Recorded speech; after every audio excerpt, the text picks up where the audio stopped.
आप बोले ना मुझे। यहाँ पर थी, क्या बोलते भेलपुरी खा रही थी, मेरा हाँ, पति साइड में था, ठीक है। एक इंसान आया, उसने उसको गोली मार दी। यहाँ पे उसने बोला कि ये शायद मुस्लिम नहीं है, उसने उसको गोली मार दी। नहीं नहीं नहीं आप टेंशन मत लो। अब बेटा आप यहाँ पे रहो, हम साथ में। मैडम ये जो वहीद साहब है प्रेसिडेंट, आप टेंशन मत लो, मेरे पति का बच्चा लो। हम बचा देगा, कोई बात नहीं। बेहतर प्लीज भगवान के लिए बचा लो। दब से मन युवा डिजाइन किया है। ठीक है ठीक है, हम बचा देंगे ना, आप टेंशन मत लो। मैं आ रहा हूँ। मैं कहाँ पे आपका ये हस्बैंड? क्या हुआ इसको, क्या हुआ? Please ask for help. We don't need Okay, this. don't worry. You okay? You need a water, sir? Sir, we'll manage. Just Huh? ask for help. Okay, you first you give the hands water, Yes. drop of water. Take a drop of water, sir, please. Please.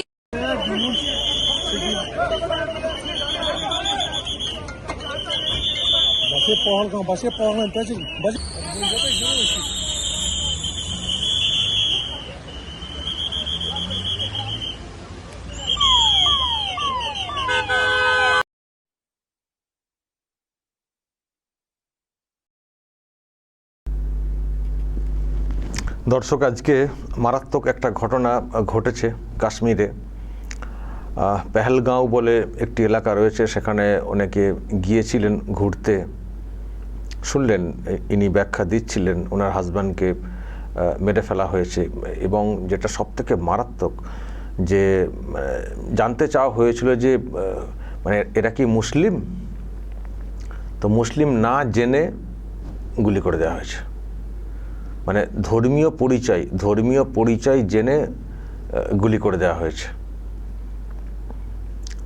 আমি মিডিয়াতে দেখছিলাম, আর একটা report দেখছিলাম যে মানে এরকম মারা হয়েছে, স্বামীকে মেরে ফেলা হয়েছে। তখন মানে স্ত্রী বলছিলেন যে আমাকেও মেরে ফেলো, স্বামীকে তো মেরে ফেলেছে, আমাকেও মেরে ফেলো। তখন নাকি বলা হয়েছে জঙ্গিদের তরফ থেকে যে তোকে মারবো না, তুই মোদিকে গিয়ে বল। বেড়াতে গেছেন পরিবারকে নিয়ে, স্বামীকে গুলি করে হত্যা, ধর্মীয় পরিচয় জেনে। আর মহিলারা ওই রকম অসহায় কাতরাচ্ছেন, কান্নাকাটি করছেন, কিছু করার নেই। পাহাড়ি এলাকা জানেন দুর্গম হয়ে থাকে, সব কিছু সবসময় পাওয়া যায় না। যে কিছু ঘটলে একটা গাড়ির সঙ্গে সঙ্গে পাওয়া যাবে, নিয়ে যাওয়া যাবে হাসপাতালে, সবসময় হয় না। পাহাড়ি খুব দুর্গম এলাকা, মানে উপত্যকাতে এক একটা জায়গায় হোটেল থাকে, সব জায়গায় মানে বিরাট কানেকশন থাকে না। তো একটা ঘটনা ঘটেছে। অমিত শাহ তো উনি রওনা দিয়েছেন, যেটা খবর পেলাম, হয়তো পৌঁছেও গেছেন। তো এই যে উপত্যকা এলাকা দেখছেন না, একটা জায়গায় একটা হয়, মানে একটু জায়গা থাকে, সেখানে একটা হোটেল, একটা থাকার জায়গা। তো হঠাৎ করে এরকম ঘটনা ঘটে গেছে, অনেকেই মারা গেছেন। অনেক মানে পর্যটক যারা গেছেন ওখানে, ধর্মীয় পরিচয় জেনে গুলি করে দেওয়া হয়েছে, নির্বিচারে মানে গুলি করে দেওয়া হয়েছে, মেরে ফেলা হয়েছে। মৃতের সংখ্যাটা এক্ষুনি বলা যাবে না, আপনারা নিশ্চয়ই তো খবর পাচ্ছেন, আপডেট দেবেন কমেন্টে কতজনকে মারা হয়েছে। কিন্তু মারাত্মক বিষয়, সব ভিডিও দেখানোর মতো না, বডি পড়ে রয়েছে। খারাপ লাগবে, খুবই খারাপ লাগবে দেখতে, আঁতকে ওঠার মতো যেসব ভিডিও দেখছিলাম সোশ্যাল মিডিয়াতে অলরেডি চলে এসছে। মারাত্মক খুবই খারাপ। প্রিয় দর্শক, আমি শফিকুল ইসলাম এবং আপনারা দেখছেন আরামবাগ টিভি। দেখুন, এই জঙ্গি হামলা বলা হচ্ছে বটে, কিন্তু প্রশ্ন হচ্ছে যে ধর্মীয় পরিচয় জেনে কেন খুন করা হবে? জঙ্গি হামলা, জঙ্গিদের তো কোনো ধর্ম নেই এটা বলা হয়। তো তারা তো ধর্মীয় পরিচয় জেনে গুলি করেছে। তাহলে এরা কারা? তাহলে এরা কি ধর্ম মানে? ধর্মীয় পরিচয় জেনে গুলি করে দিচ্ছে। অন্য একটা ধর্মের হলে বা তাদের ধর্মের হলে গুলি করবে না। তাহলে কি ধর্ম পালন হচ্ছে? আর এদিকে জঙ্গি বলা হচ্ছে বটে, কিন্তু ওরা তো তার মানে কোনো একটা ধর্মে বিশ্বাসী। তো এই ধরনের ঘটনা লাগাতার ঘটলে ওই ধর্মীয় বিশ্বাস নিয়ে কেন প্রশ্ন উঠবে না? আমি বলি, অনেকবার এটা নিয়ে বলেছি যে মুসলিম মানে টেরোরিস্ট, এই কনসেপ্টটা কেন হয়ে যাচ্ছে? খারাপ কনসেপ্ট। আমিও একজন মুসলিম পরিবারের। এই জন্যই এই কনসেপ্টটা তৈরি হয়ে যাচ্ছে, কারণ যেখানে যেসব জঙ্গি হামলা হচ্ছে, ম্যাক্সিমাম হচ্ছে তাদের যে পরিচয় পাওয়া যাচ্ছে তারা হচ্ছে মুসলিম। সেই জন্যে এখন জঙ্গি মানেই মুসলিম, এই কনসেপ্ট হয়ে যাচ্ছে। আর আমরা যারা এইসব ক্ষেত্রে মানে অনেক ক্ষেত্রে এইসবের প্রতিবাদ করি, এই ধরনের কার্যকলাপ, এই ধরনের মানসিকতা, এই ধরনের শিক্ষা, আমি দেখেছি আমাদের এই বাংলা থেকেও মুসলিমরাই আমাকে তোপ দাগতে শুরু করে। বাংলাদেশের বা আরও অন্যত্র যেভাবে চলে মানে কাজকর্ম, সেই সব নিয়ে যখন আমি প্রতিবাদ করি, কিছু বলি, তখন আমাকে ঘুরিয়ে কথা বলা শুরু হয়ে যায়। তুমি কেন এসব বলছো, তুমি মুসলিম না? তখন হয়ে গেলাম আমি মুসলিম। আর যখন কোনো ঘটনা ঘটে যাবে, কেউ ঘটিয়ে দেবে, যখন সেখানে মুসলিম নামটা আসবে, তখন বলা হবে না ওরা তো জঙ্গি, ওরা মুসলিম না। তো তোমরা এই কাজটাকে করার মতো পজিশনে কেন যেতে দিচ্ছ? ওরা মুসলিম না, জঙ্গি, অথচ ওরা ধর্মীয় পরিচয় জেনে গুলি করেছে। কিন্তু ওরা কিন্তু ধর্মীয় পরিচয় জেনে গুলি করেছে। তো যদি ওরা মুসলিম না হয়ে থাকে, কোনো ধর্মের যদি না হয়ে থাকে, তাহলে ধর্মীয় পরিচয় জেনে কেন গুলি করবে? ভাবতে হবে তো। আসলে এটা একটা ব্যাধি, এটা বলার কোনো জায়গা নেই, মানে অস্বীকার করার কোনো জায়গা নেই। এবং এই ব্যাধিটা মুসলিম সমাজে বিরাটভাবে ধারণ করেছে, বিরাটভাবে। হয়তো ওখানে গুলি করা হয়েছে, কিন্তু আমি এটুকু মনে করি যে এই বাংলাতেও মুসলিম সমাজের অনেকে আছে ওই মানসিকতার। এটাও দেখবেন, এই যে ঘটনা ঘটেছে না কাশ্মীরে, ধর্মীয় পরিচয় জেনে গুলি করে দিয়েছে, এই বাংলার অনেকে আছে, এতেও তারা খুশি। তার মানে কি, তারা এই মাইন্ডেড। আর ওপার বাংলায় তো অনেকে তো খুশি হবেই। তো তার মানে কি দাঁড়াচ্ছে? তার মানে হচ্ছে যে মুসলিম সমাজের অনেকেই এই ধরনের মন মানসিকতায়, এবং সেখানে জিহাদ ঢুকে গেছে, যে জিহাদ মানে মানুষকে খুন করে ফেলা, এটা করতে গিয়ে এমন একটা পরিচিতি তৈরি করছে যে আজকে মুসলিম সমাজের নাম শুনলে লোকের নাক ছিটকায়, ভয় পায়। মুসলিম মানে সন্দেহ তৈরি হয় যে ঠিকঠাক তো নাকি জঙ্গি। এটা খুব দুর্ভাগ্যের, আমার নিজেরও খারাপ লাগে। আমিও তো মুসলিম সমাজের। তো এসব শুনলে, দেখলে, এবং যেভাবে পরিচয় জেনে খুন করা হয়েছে, কি মানে খারাপ তো লাগবেই, যেভাবে পরিচয় জানতে চাওয়া হয়েছে। আমি দেখেছি যখন আমার এই সব নিয়ে কথা বলি, তখন ওদিকে আমাকে দেখে দেয়, তুমি তাহলে হিন্দু হয়ে যাও না। যা বাবা, এই যে ঘটনা ঘটছে, এটাকে সাপোর্ট করা যায়? সবটাই হচ্ছে কি বলবো, মানে অত্যন্ত মানে অবুঝ গোড়ামি, অন্ধশিক্ষা, মানে যে জায়গা থেকে আজকে এই ধরনের পরিস্থিতি তৈরি হচ্ছে, এবং মুসলিম সমাজ সম্পর্কে ধারণা এরকম তৈরি হচ্ছে, আমাদেরকেও প্রশ্নের মুখে পড়তে হচ্ছে। খুব খারাপ লাগছে এইসব দেখলে, শুনলে।